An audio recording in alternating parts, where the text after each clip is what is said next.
เล่งชมพระव्यापार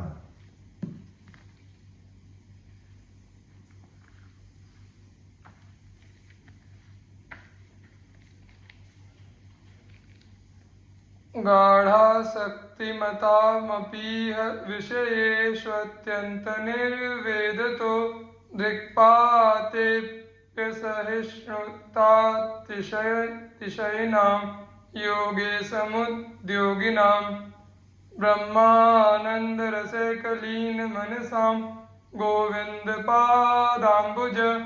द्वन्द्वाविष्टधियां च मोहनमिदं वृंदावनम स्वर्गुण है। श्री वृंदावन ने अपने अपरिमित गुणों से सांसारिक विषयों के जाल से में अधिकाधिक रूप से फंसे हुए जनों के मन को सांसारिक विषयों की ओर अपनी एक नजर डालना भी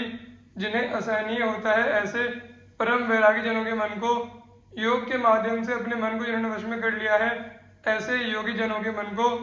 सोहम ब्रह्म के अनुसार ब्रह्म ज्ञान को प्राप्त कर ब्रह्मानंद में एकांत रूप से लीन निर्गुण निराकारवादी जनों के मन को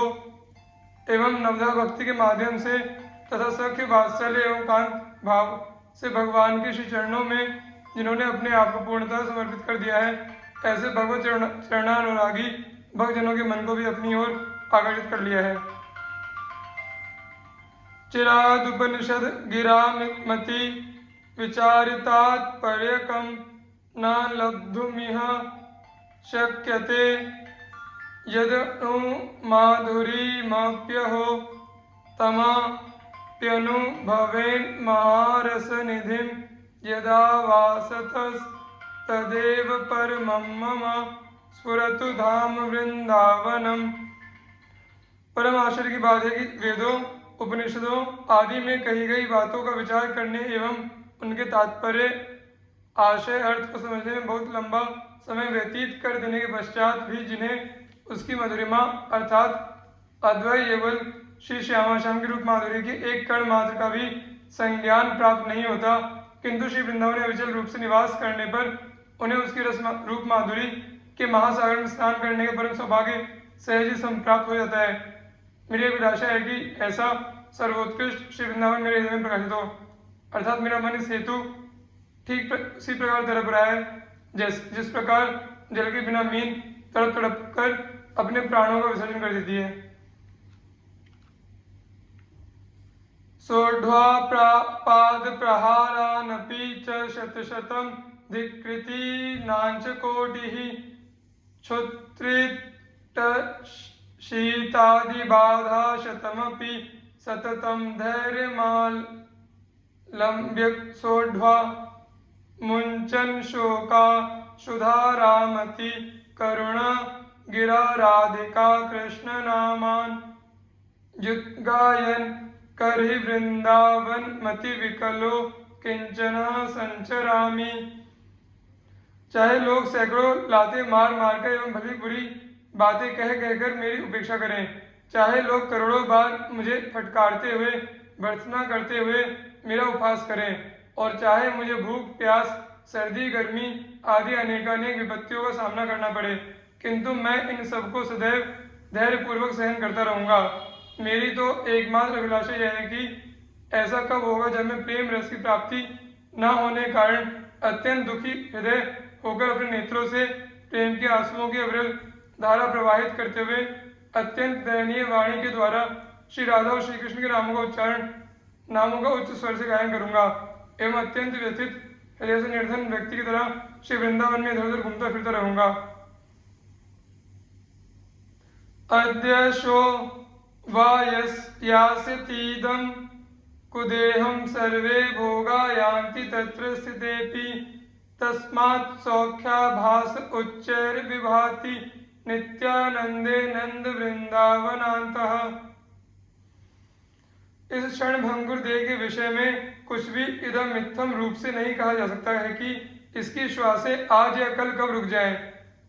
इस शरीर के रहते हुए ही अर्थात जीवन काल में ही समस्त भोगों का नाश हो जाता है। इससे स्पष्ट रूप से ज्ञात होता है कि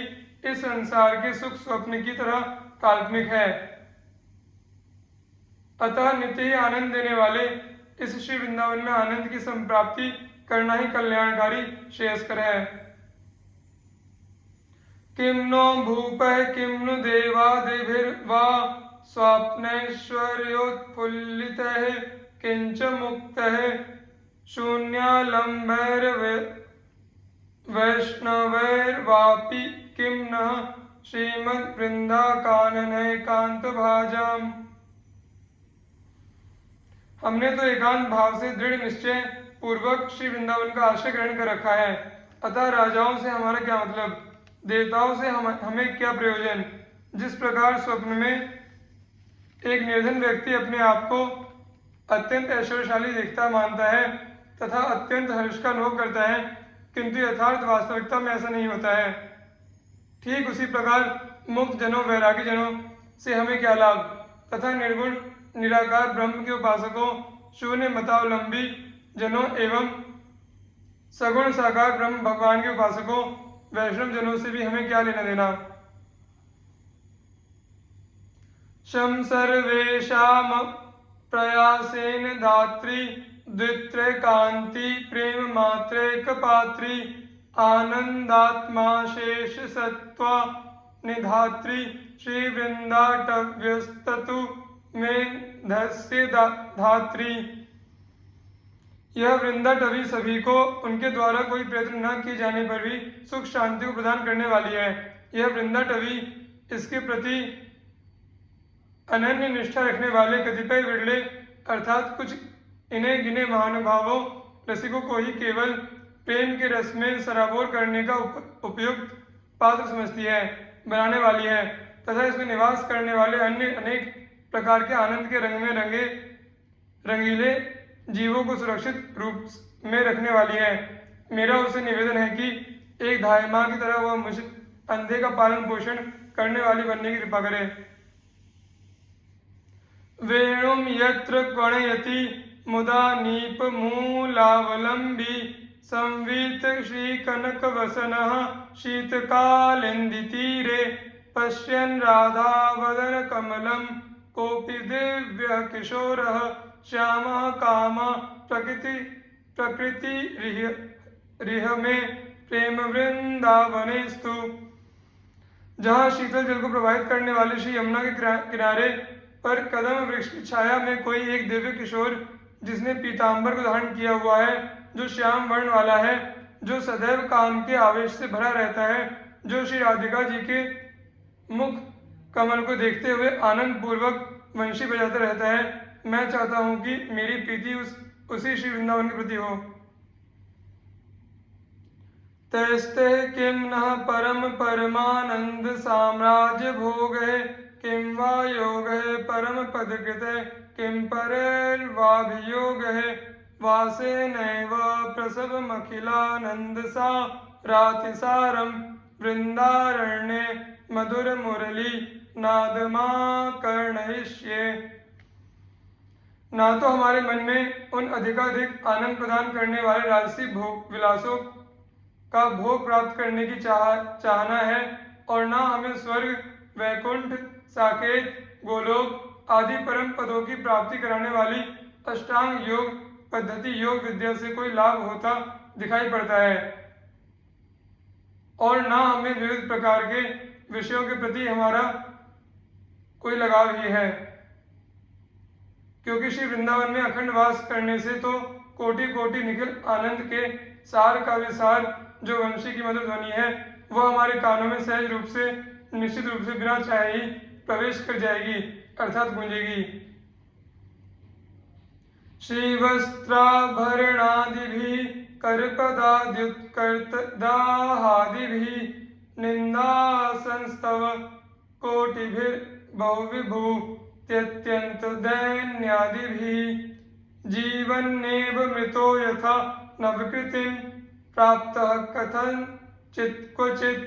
श्रीवृंदावनमाश्रय प्रियमहानंदैक कंदम परम। उत्तम से उत्तम वस्त्रों आभूषणों आदि की प्राप्ति होने पर हाथों या पैरों आदि को काटे जाने जलाए जाने पर करोड़ों करोड़ों निंदा और स्तुति होने पर बहुत अधिक संपत्ति संपन्न अथवा अत्यधिक निर्धन होने पर जिस प्रकार एक मरे हुए व्यक्ति को हानि अथवा लाभ होने पर उसके मन पर अभी भी किसी प्रकार का आभास विकार पैदा नहीं होता, ना तो वह हानि होने पर दुखी ही होता है और न लाभ होने पर सुखी ही। ठीक उसी प्रकार चाहे जैसी भी स्थिति हो, मैं परम प्रिय एवं गहन आनंद का मूल उद्गम स्थल स्रोत श्री वृंदावन का आश्रय ग्रहण करता हूँ।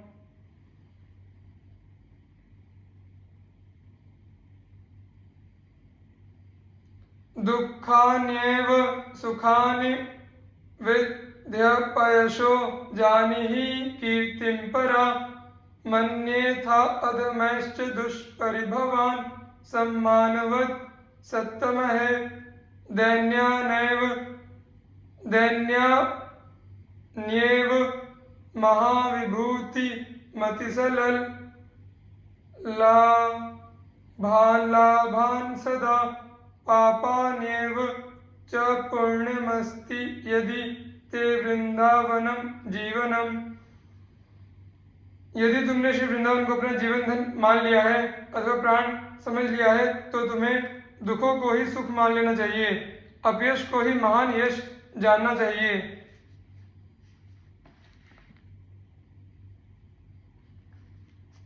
दुष्ट पुरुषों के द्वारा अत्यंत अपमानित होने पर भी उसे ही सज्जनों द्वारा किए गए सम्मान की तरह समझना चाहिए। गरीबी को ही अमीरी मानना चाहिए। अत्यंत श्रेष्ठ लाभों को महान हानि की तरह सोचना चाहिए तथा पापों को ही पुण्यों के रूप में पहचानना चाहिए।